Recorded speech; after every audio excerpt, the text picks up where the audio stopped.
Seringkali kita melihat tulisan jagalah kebersihan. Seperti apa batasan menjaga kebersihan? Itu siswa nggak bakal nyampe ya. Kita orang dewasa mungkin tahu, tapi anak-anak nggak tahu batasan menjaga itu seperti apa. Halo semuanya, perkenalkan saya Iwayan Suwendra. Selamat datang kembali di channel Guru Cerdas, channelnya para guru-guru cerdas di Indonesia dan seluruh dunia.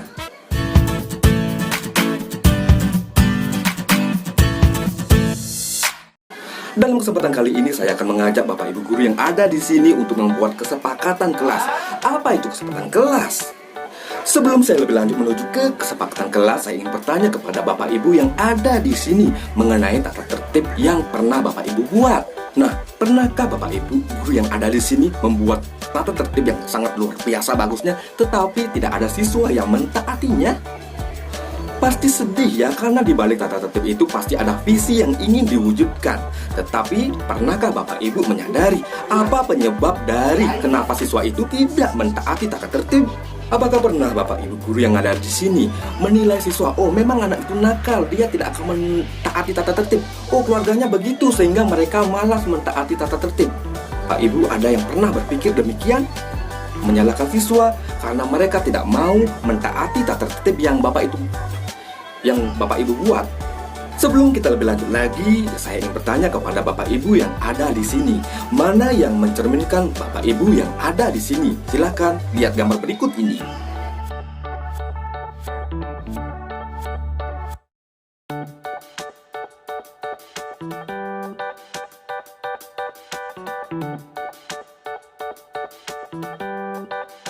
Sudah melihat tulisannya dengan baik? Sudah membacanya dengan baik?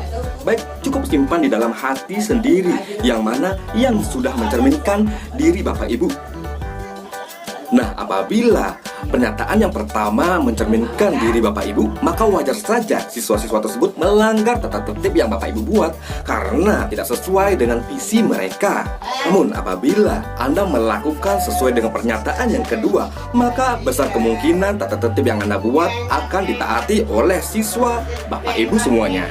Baiklah, pertanyaan yang selanjutnya, apakah Bapak Ibu pernah membuat kesepakatan kelas atau sudahkah membuat kesepakatan kelas? Loh, apalagi ini? Kesepakatan kelas? Apakah itu sama dengan tata tertib? Kesepakatan kelas dan tata tertib hampir sama ya. Bedanya kesepakatan kelas itu dibuat oleh siswa itu sendiri, bukan dari gurunya. Sehingga besar kemungkinan kesepakatan kelas akan dilaksanakan oleh murid-murid Bapak Ibu itu sendiri, karena mereka akan punya kesadaran untuk mentaati apa yang sudah mereka aspirasikan atau mereka sepakati. Nah, baiklah, ini adalah penjelasan mengenai kesepakatan kelas bagi Bapak Ibu guru yang belum memahami tentang apa itu kesepakatan kelas. Kesepakatan kelas merupakan suatu bentuk sistem yang dibangun oleh siswa itu sendiri yang berfungsi untuk mengontrol tingkah laku siswa agar mereka bertindak sesuai dengan yang diharapkan.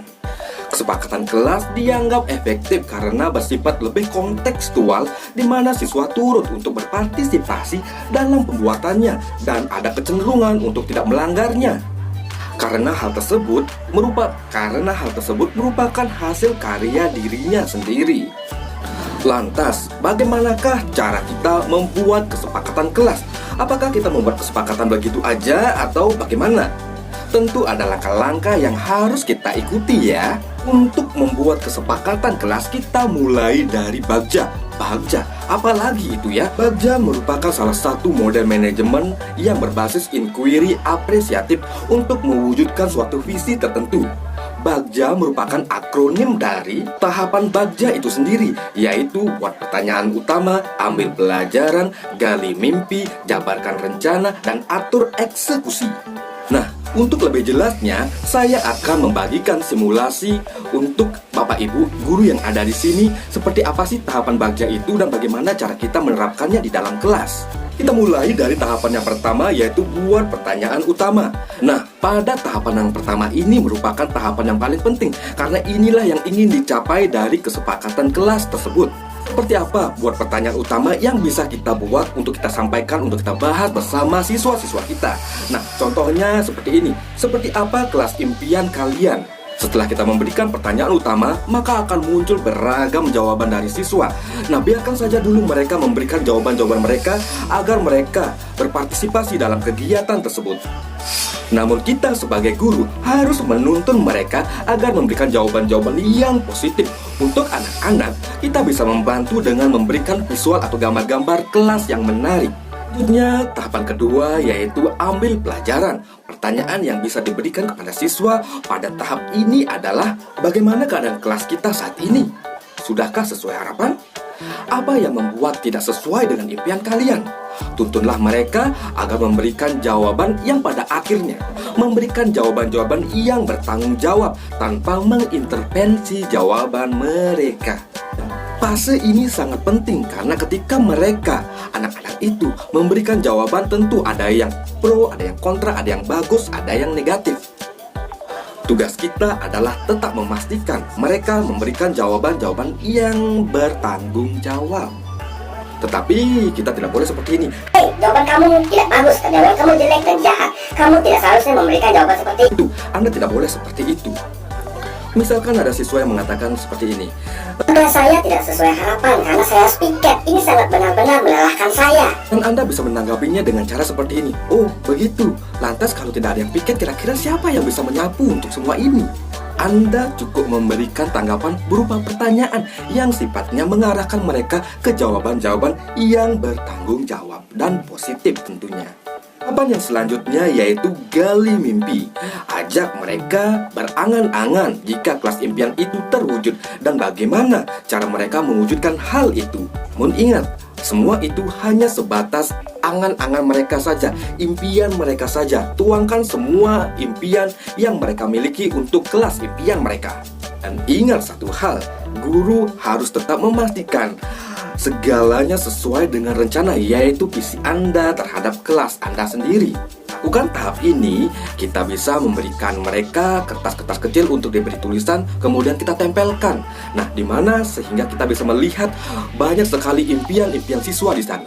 Ajak siswa lainnya untuk melihat impian-impian tersebut dan ajak mereka membayangkan bagaimana jadinya kalau impian-impian tersebut terwujud. Tentunya impian yang dipasang adalah impian yang positif ya. Mereka mengetahui dengan jelas impian mereka, harapan mereka terhadap kelas impian mereka. Maka selanjutnya kita jabarkan rencana. Fase jabarkan rencana, kita sebagai guru harus lebih serius menanggapi hal ini. Kenapa mesti serius? Dengan memberikan respon yang lebih serius, maka siswa-siswa itu akan berpikir bahwa impian mereka adalah sesuatu yang penting untuk diwujudkan. Namun meski demikian, tetap yang membuat rencana adalah mereka. Tugas kita hanya menuntun agar mereka mampu membuat rencana untuk mewujudkan impiannya tersebut. Nah, disinilah kesepakatan kelas itu dibuat. Pada tahap ini, kesepakatan kelas disusun karena kesepakatan kelas merupakan titik awal dari rencana untuk mewujudkan visi kita. Dalam kesepakatan kelas itu biasanya berisi banyak sekali komitmen siswa di dalamnya. Komitmen atau janji-janji dari siswa inilah yang nantinya akan mengontrol tingkah laku siswa yang ada di kelas kita atau di sekolah kita. Ada rasa malu jika melanggar. Kenapa malu? Karena aturan yang dibuat adalah aturan yang kita buat sendiri. Itulah yang terjadi pada diri siswa ketika ia melanggar kesepakatan kelas. Pastikan kesepakatan kelas dibuat serinci mungkin dan seril mungkin. Jangan pernah membuat kesepakatan kelas yang sifatnya abstrak. Contohnya seperti apa kesepakatan yang sifatnya abstrak? Contohnya seperti ini, terciptanya lingkungan kelas yang aman, asri, dan lestari. Seperti itu misalnya. Itu benar-benar abstrak bagi siswa. Itu tidak menunjukkan sesuatu yang nyata untuk dipatuhi. Kesepakatannya bisa berbentuk seperti ini.